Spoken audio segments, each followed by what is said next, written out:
Oui, merci, monsieur le maire. Notre collègue Bouzégou a parfaitement raison. En fait, on vous a écouté, alors à plusieurs paroles, hein, on voit bien que les municipales sont lancées, puisqu'on y retrouve ici des chefs de file, donc c'est toujours rigolo de les voir soudainement affublés de leur titre. Mais peu importe, j'ai écouté avec attention à la fois ce que vous avez présenté, ce que vous avez écrit dans la délibération, juste au passage pour le redire une énième fois, puisque c'est le dernier conseil avant l'ouverture officielle des campagnes en septembre, municipale j'entends. On n'avait encore une fois pas le PowerPoint à l'avance, hein, évidemment, on n'a jamais de toute façon les documents présentés en séance à l'avance, donc on découvre les présentations en même temps que tous ceux qui nous regardent et en même temps que les journalistes. Je le précise parce que c'est toujours pareil avec vous, donc ça vaut le coup de le rappeler. Et notre collègue a tout à fait raison. Madame Chalas, vous avez la délibération quand même, hein. Oui, il y avait la délibération, il Le n'y avait fait pas la que présentation. les élus de la majorité ne vous communiquent pas en avance leur expression qui sont faites. et leur présentation. C'est le principe du conseil municipal. On ne parle Ils pas arrivent avec d'expression, leurs monsieur le arguments. maire, en l'occurrence. On ne parle pas Ça fait d'expression, partie, j'ai parlé de la les présentation et du diapositives font support partie de leur PowerPoint. présentation, ils n'ont pas à être communiqués en avance. Bien sûr que si. On communique normalement tous les documents qui sont présentés en conseil municipal, bien évidemment que oui. Mais bon.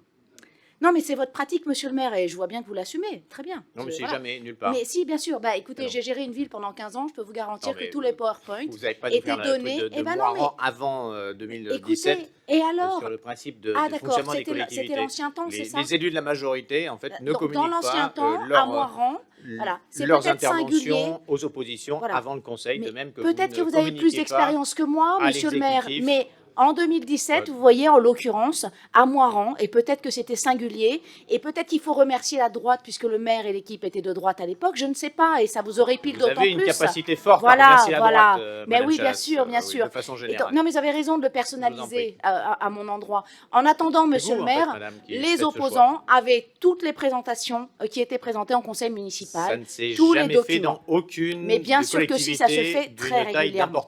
Ça se fait très régulièrement. À continuer. Mais bien sûr, mais je vais continuer, monsieur le maire, mais je ne peux pas vous laisser dire des âneries alors que les faits vous démontrent le contraire. Ce ne sont pas des âneries, madame, c'est juste la réalité des faits. Vous pouvez la regretter, mais c'est comme ça. Voilà. Dans plein de communes, l'exécutif envoie à ses oppositions les délibérations associées aux présentations qui sont faites en conseil municipal, de façon à ne pas découvrir les PowerPoints. Sont propres aux membres de l'exécutif. Et ils n'ont pas été non, mais vous faites semblant de ne pas comprendre ce que je dis. Non, on ne vous parle pas des interventions politiques, ça fait partie de leur présentation. Donc, s'ils ont envie de travailler dans la nuit du dimanche au lundi, ils le travaillent du dimanche au lundi. Ils n'ont pas été communiqués quand on partage un conseil municipal dans lequel il faut prendre des décisions collectives, mais ça, j'ai compris que ça vous échappait. Mais on a la délibération. L'accès aux commissions, même si. Voilà, et il y a en l'occurrence. Oui, allez-y encore une fois, je ne suis pas aux commissions, bien sûr. Mais vous savez quoi, monsieur le maire, on va faire un point sur quels élus sont présents et ne sont pas présents. Et par exemple, à 11h55, Madame la députée est partie. Elle n'a siégé que moins de 2 heures en conseil municipal. Vous voyez, donc on peut pointer. Voilà. Ah oui, soudainement, elle a été appelée, j'imagine. Vous voyez, parce que le gouvernement a changé au Parlement l'ordre du débat et vient d'être appelé pour faire une intervention sur Mayotte à 16h30 autant que vous voulez, monsieur le maire. C'est la vie des parlementaires. Ce n'est pas parce que vous êtes maire que vous avez raison, et parfois vos oppositions ont aussi raison. Donc là, vous avez tort. Voilà. Mais oui, mais en fait, j'aimerais beaucoup. Parfois, vous pourriez avoir raison, mais pas là. Ah ouais, mais en l'occurrence, vous ne reconnaissez jamais quand on a raison. C'est bien ça le problème avec vous. Voilà. Oui. Il faut choisir vos Mais c'est bien là que le bas blesse, monsieur le maire, c'est que vous êtes incapable de discuter avec vos opposants, et y compris avec vos administrés. Je dis juste que non, vous demandez les présentations. Vous me coupez la parole et vous ne me laissez pas faire mon développement. Non, jamais. Regardez, vous n'arrêtez pas de me couper la parole. N'ont pas vocation à être communiquées, donc elles ne le seront pas. Vous ne supportez pas la critique, vous me coupez la parole. J'ai le droit de dire que c'est inacceptable qu'on n'ait pas les présentations de la majorité. Ça, vous pouvez le dire, voilà, vous me coupez encore. Vous me coupez encore. Vous me laissez continuer ou vous voulez continuer à me couper? Je vous invite à continuer maintenant votre intervention sur cette partie-là. Je vous répondrai parce je le redis, vos propos sont déplacés. Si vous voulez bien que je prenne la parole, monsieur le maire, sans me couper, ce serait vraiment sympa, en tout cas respectueux de la démocratie et de mon expression. J'ai le droit de dire ce que je veux dans ce conseil. Voilà. Et moi aussi, en tant que président de séance. Bien sûr, mais donc je le rappelle. J'attends que vous ne me coupiez pas la parole, là, monsieur pour le l'instant, madame Chalas, en fait, vous n'avez pas commencé votre intervention. Mais oui, donc mais parce que vous ne me laissez pas terminer. Cette digression n'a rien à voir ni avec la délibération. J'ai fait une remarque sur le corps de la délibération et de la présentation, monsieur le maire. Et vous n'avez de cesse de me couper la parole pour ne pas que je sois entendue par ceux qui nous regardent. Arrivez à votre intervention sur la délibération. Je dirais ce que j'entends dire, monsieur le maire. Et donc, notre groupe considère qu'il est totalement anormal que l'opposition n'ait pas les supports de PowerPoint avant les conseils municipaux. Voilà, je vous remercie de me l'avoir laissé dire sans m'interrompre. Concernant le fond de cette délibération, notre collègue Bouzégoub a parfaitement raison. Finalement, vous dressez là un bilan, on a l'impression que vraiment vous avez été de tous les exploits dans cette délibération sur l'habitat. Or, en réalité, vous avez certes atteint le seuil des 25%, mais qui est une obligation réglementaire, donc on ne va pas vous féliciter de respecter la loi, ou alors il commence à y avoir un sujet. Mais c'est surtout qu'un chiffre, en fait, vient démolir ce château de cartes en termes de démonstration. Il est assez simple, et notre collègue l'a dit aussi, c'est la référence au PLH, aux engagements pris par vous et la majorité métropolitaine en termes de construction de logements. Vos objectifs ne sont réalisés qu'à 64%. Voilà. Donc vous avez pris des engagements sur un 100% à raison de 950 logements par an, et vous n'en avez réalisé que 64%, c'est-à-dire 607 par an. J'ai les chiffres de 2023, mon collègue les a actualisés, c'est du même ordre dans le rapport de réalisation. Donc, certes, vous avez atteint 25%, voilà, vous vous êtes conformé au droit, mais vous n'avez réalisé que 64% de vos promesses en termes d'habitat. Voilà, c'est assez terrible, mais c'est effectivement la réalité. Ensuite, vous dire une deuxième chose, au-delà de ce point sur les 25% de logements sociaux, c'est que finalement, vous ne venez jamais, ou très peu, notre collègue Belair l'a évoqué rapidement tout à l'heure dans son intervention, sur le besoin et les attentes. Parce qu'en fait, les attentes de nos concitoyens changent, se transforment, et effectivement, on a besoin de plus en plus de logements parce que les familles se séparent, et il y a beaucoup de familles monoparentales, d'une part, mais aussi, il y a une attente que l'on connaît depuis plus de 20 ans, et c'est pour ça que quand on signe une charte sur la nouveauté de l'habitat, ça me fait toujours marrer, parce que ça fait 20 ans qu'on entend les sociologues et les urbanistes décrire les besoins du marché immobilier, qui auraient pu nous éviter de l'étalement urbain, qui auraient pu éviter la production de très grands logements qui n'ont plus aucun sens, ou au contraire des F3 qui n'ont de cesse de rapetisser, alors que le besoin est au contraire dans de plus grandes surfaces, pas plus de chambres, mais de plus grandes surfaces. Donc il faudrait au contraire que les T1, T2, T3 s'agrandissent, non pas avec une chambre complémentaire, mais avec de la surface complémentaire. Et d'autant plus depuis la crise Covid, ça s'est accentué, ce besoin d'espace. Les habitants demandent aussi beaucoup, dans les études et les enquêtes qui sont faites, des placards avec beaucoup de rangements, ou des caves ou des greniers, de façon à avoir des espaces de stockage. Que demandent encore ces habitants qui sont enquêtés et sondés? Ils demandent aussi des garages pour pouvoir stationner leurs véhicules et être libres de les prendre dans la journée ou de les laisser gratuitement et en sécurité garés sur une place de parking ou dans un garage. Et puis, un quatrième aspect, et tout ça est bibliographique, hein. Enfin, je veux dire, c'est pas Émilie Chalas, hein, c'est très connu de tout le monde, mais je suis toujours surprise que vous le découvriez. Et enfin, évidemment, le lien à la nature et l'enjeu de la ville-nature que vous avez complètement raté depuis 2014 en termes d'aménagement urbain, mais aussi en termes d'architecture dans les projets que vous avez approuvés en termes de permis de construire ou que vous êtes en train de travailler. On voit bien qu'il n'y a là aucune audace, aucune expérimentation sur le lien entre l'architecture et la nature, entre le vide et le plein, ou entre l'intérieur et l'extérieur. Et tout ça est évidemment très regrettable. On voit bien que vous êtes plutôt, je crois, très old school en la matière, et c'est bien regrettable, parce qu'il y a beaucoup à faire, et il n'y a pas besoin forcément d'hectares libres disponibles. J'entendais notre collègue dire que la ville de Grenoble est finie. Une ville n'est jamais finie. Vous parlez de finitude en termes d'espace, mais vous ne parlez pas en termes de renouvellement, en termes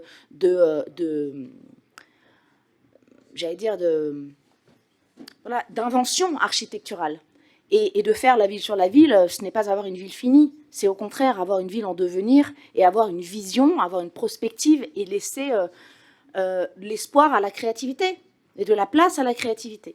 Et ça, évidemment, je pense que ça vous échappe complètement.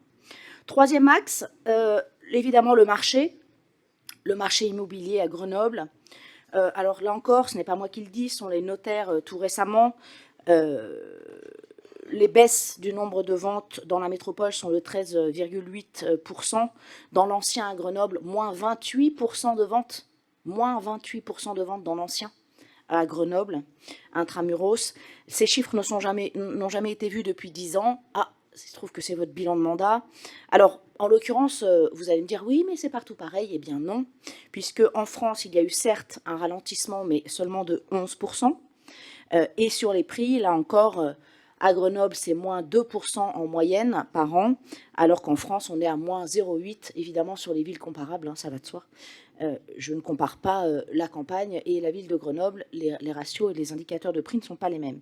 Donc on voit bien qu'il y a ici un marché qui décroche complètement. Alors je crois que, et vous l'assumez tout à fait, donc bon, bah, très bien. Moi je n'ai pas du tout mon parti pris dans le rapport au marché immobilier, à la valeur et à la qualité d'une vie et d'une ville.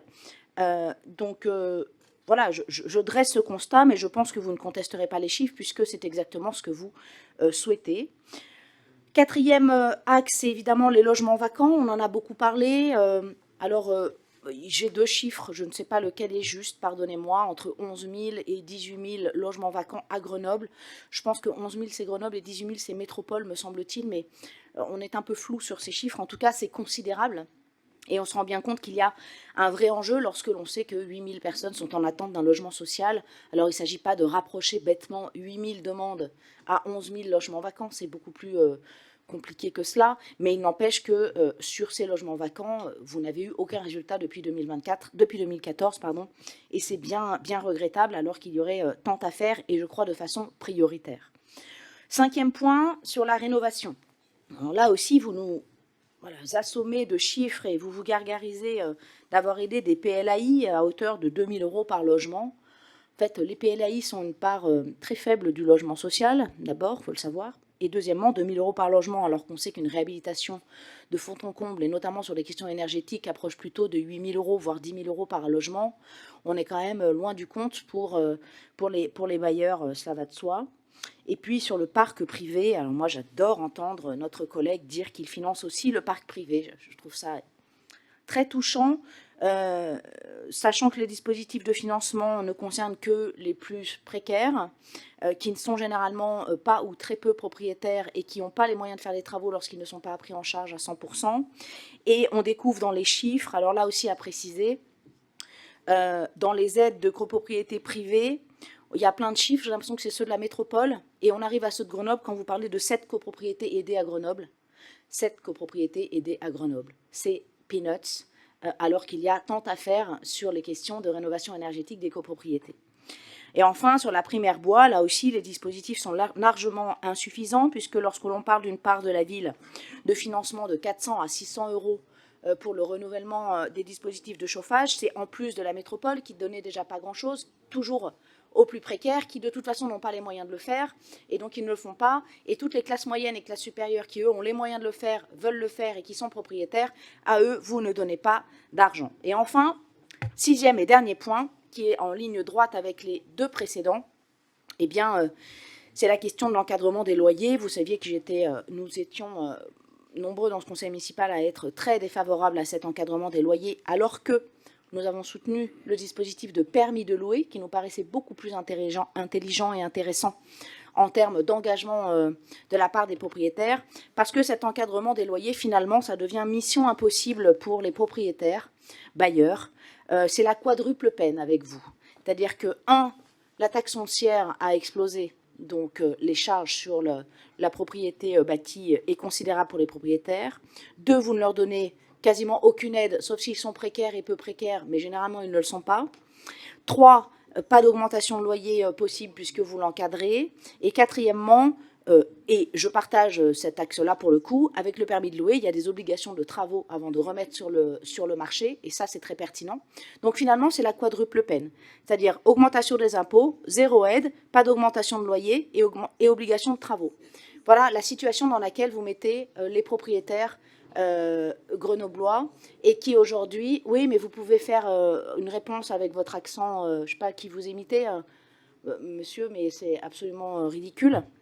Tout ce que je sais, c'est que, voilà, vous voulez, je ne sais pas, vous avez cette image des propriétaires fonciers grenoblois ou d'ailleurs, je pense, qui sont des riches potentats qui se gavent sur le dos de leurs pauvres locataires, qui n'investissent absolument rien. Je veux dire, lutter contre l'habitat insalubre et avoir un permis de louer, ce n'est pas forcément tomber dans le piège de laisser croire et dire que tous les propriétaires sont des salauds propriétaires qui se font plein de blé sur le dos de ces pauvres locataires. Vraiment, je trouve ça assez minable.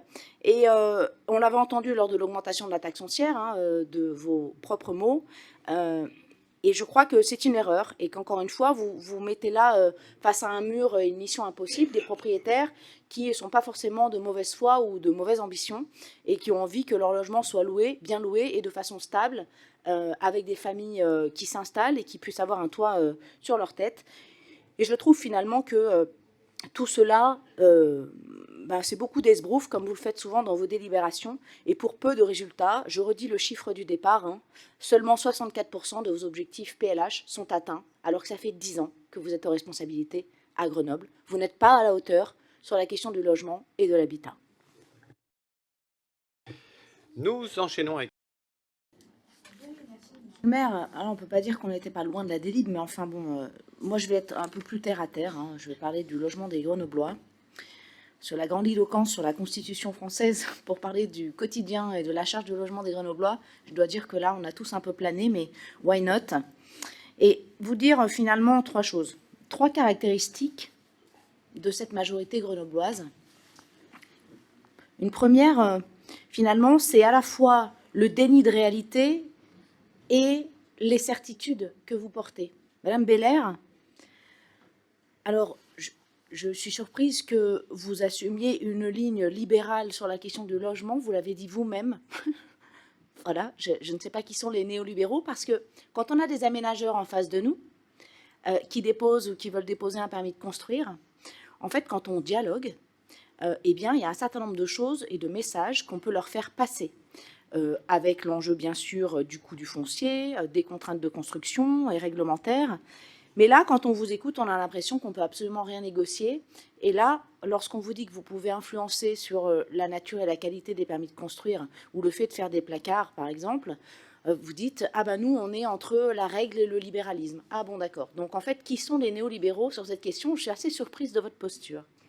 Autre exemple de déni de réalité et de contrition dans vos certitudes, la vie de nature. Ah, vous êtes content, vous avez cité mon père. Ah ben oui, comme si vous découvriez que c'était mon père. Voilà, magnifique. Enfin, avant d'être mon père, en l'occurrence, c'est un chercheur qui a dit beaucoup de choses et qui a porté ce concept de vie de nature depuis certes 20 ans.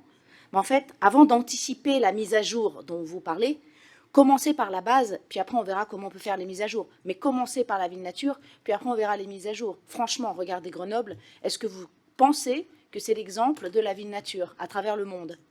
Parce que les travaux sont évidemment mondiaux. Enfin, franchement, c'est dérisoire, c'est assez ridicule. Autre déni de réalité, j'ai repris l'article parce que vous avez réussi à me mettre le doute. Un article de 26 mars 2025 dans Dauphiné Libéré, pour ne pas le citer. C'est la présidente de la Chambre des notaires qui nous donne les chiffres, Madame Belair. Donc vous pouvez me dire que c'est partout pareil et pas à Grenoble plus qu'ailleurs, mais c'est faux, Madame Belair. C'est faux. Il y a une tendance nationale, là-dessus on est d'accord, et c'est ce que j'ai dit dans mon intervention, mais les chiffres s'accentuent sur la question du marché à Grenoble. Et il y a là une spécificité grenobloise. Il y a eu beaucoup moins de ventes qu'ailleurs, alors même que les ventes ralentissaient globalement. Les prix ont beaucoup plus baissé, alors que les prix baissaient globalement. Vous voyez, et on ne dit pas tout à fait la même chose quand même. Donc, vous pouvez me raconter le déni de réalité. Vous pouvez dire non, c'est faux, c'est partout pareil. Eh bien non, les chiffres sont là. La Chambre des notaires nous le dit. Encore une fois, café de certitude, déni de réalité. Ensuite, une deuxième caractéristique de votre groupe et de cette mouvance politique, c'est le mépris et la condescendance. Monsieur Béron-Pérez, j'imagine que vous vous êtes fait plaisir. Vous avez eu l'impression de distribuer des baffes un peu à tout le monde là pendant vos 11 minutes d'intervention. Vous nous avez même fait suivre des petits documents. Mais voyez, le fait d'avoir préparé ces impressions-là ou ces petits coups écrits pour nous distribuer des claques. Faites attention parce que, vous savez, le boomerang, ça revient souvent et ça peut faire mal parce qu'en l'occurrence, les documents que vous nous avez transmis, c'est ceux qu'on vous demande régulièrement ou sur d'autres thèmes en commission, même quand je ne suis pas là, vous voyez, j'arrive à suivre ce qui se passe en commission, qu'on vous demande en commission et qu'on a rarement. Ce sont les PowerPoint qu'on vous demande pour la présentation et que vous ne nous donnez pas. Et finalement, vous les distribuez, ces chiffres que vous connaissez, que vous avez, quand il y a la presse, en conseil municipal, pour faire votre petit coup. Je trouve ça, mais vraiment lamentable. Mais vraiment lamentable. Donc, voilà, je voulais vous le dire. De la même façon que, avec une condescendance assez redoutable, là encore les faits, moi je reste sur les faits pour juger votre action politique et votre comportement vis-à-vis de vos opposants, vous nous renvoyez à l'INSEE. Mais Monsieur Béron-Pérez, on a travaillé en fait, et on est allé voir le site de l'INSEE, et je revérifiais parce que vous m'avez mis le doute. Et les derniers chiffres sont de 2021 sur le logement, sur l'INSEE. Donc, vous voyez, vous êtes gentil avec vos références, mais même vous ne les avez pas à jour, puisque les chiffres de l'INSEE sur Internet sont de 2021. Donc, vous pouvez faire tous les espèces de montages de coups de com' pour essayer de faire croire qu'il y a une distribution de claques de la majorité envers les opposants qui racontent n'importe quoi. Monsieur Béron-Pérez, en l'occurrence, là, c'est vous qui avez raconté absolument n'importe quoi. Enfin, mépris et condescendance, bien sûr, votre gouvernement, etc. Enfin, excusez-moi, mais sur le logement, depuis 2017, je dis la même chose que vous, au national. J'aurais beaucoup aimé que vous m'aidiez, Monsieur Béron-Pérez. J'aurais beaucoup aimé que vous me souteniez quand j'ai défendu un certain nombre d'amendements ou proposé des choses sur ce sujet. J'aurais beaucoup aimé votre soutien. Mais hélas, vous n'étiez pas là, vous n'étiez pas au rendez-vous sur la question du logement. Et oui, la question du logement n'a absolument pas été traitée depuis 2017, et c'est un grand regret de ma part. J'aurais beaucoup aimé vous entendre quand j'ai défendu ces points-là au niveau national. Mais je comprends que les étiquettes vous empêchent de toute vraisemblance.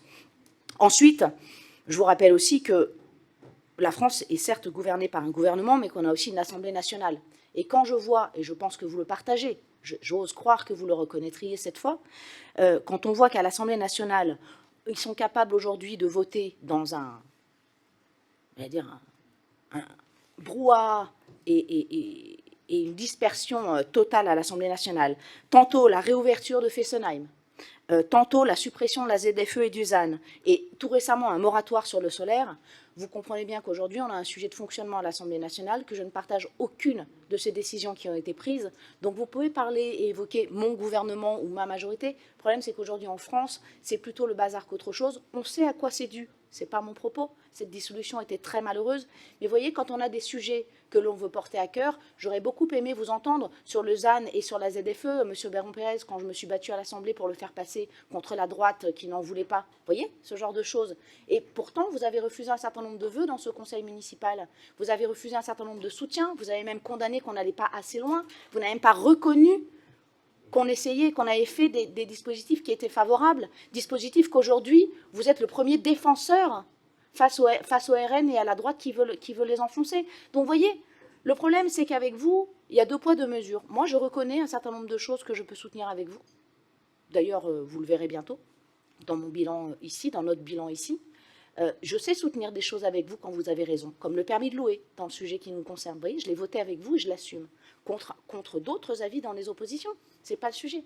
Par contre, vous, quand c'est l'inverse, M. Béron-Pérez, et comme votre majorité, vous êtes incapable de soutenir une proposition que vous trouvez juste parce qu'on n'est pas dans votre camp. Et c'est bien là, cette espèce de mépris et de condescendance. Et 3e axe, c'est vraiment le front, vous l'avez dit vous-même d'ailleurs, le front anti-riche, anti-propriétaire. Vous l'avez même évoqué vous-même dans votre conclusion, en parlant, d'ailleurs on devrait plutôt vous appeler Maximilien, haro sur les proprios, si j'ose dire. Vous avez même évoqué le tiers-État face à la réplique du ministre de l'Intérieur, ordre, je ne sais plus comment il l'a dit d'ailleurs, bref, en mettant au pas le tiers-État, enfin aujourd'hui on ne parle plus de tiers-État, enfin je veux dire vraiment là-dessus, on est aussi dans des caricatures néo-historiques. Moi je suis peut-être néolibérale, mais vous êtes néo-historique, ça c'est rigolo. Voilà, enfin franchement, cette posture là encore, anti-riche, et vous le défendez là aussi sur les impôts, sur les propriétaires fonciers, sur ces salauds qui peuvent payer, sur les dirigeants aussi d'entreprise et le monde économique. Vraiment, c'est aussi cette caractéristique-là que l'on retrouve dans votre discours de façon sous-jacente ou même très licite. Donc vraiment, je voulais rebondir là-dessus parce que je ne vais pas argumenter sur le fond. Je pense que en fait, sur l'habitat, on est d'accord qu'il faut construire plus de logements, des logements différents, expérimenter des choses. On peut tous se dire que quand même votre bilan, il n'est pas super. Honnêtement, comment vous voulez dire que c'est génial, votre bilan? Enfin, comment vous osez... Voilà, on est tous d'accord qu'il faut faire plus vite, mieux. Reconnaissez au moins ça, que vous avez fait un certain nombre de choses, mais d'autres choses n'ont pas été assez fort et assez loin. Reconnaissez-le, au lieu d'à chaque fois faire des plébiscites de vous-même et de vos bilans. Enfin, franchement, tout ça est un peu ridicule. Donc voilà, encore une fois, on vous reconnaît là bien, déni de réalité, enfermement dans les certitudes, mépris et condescendance, et enfin, espèce de truc un peu anti-riche, anti-proprio qui pue, quoi. Voilà, donc c'est ce que j'avais envie de vous dire en réponse à votre prose de 11 minutes. Merci.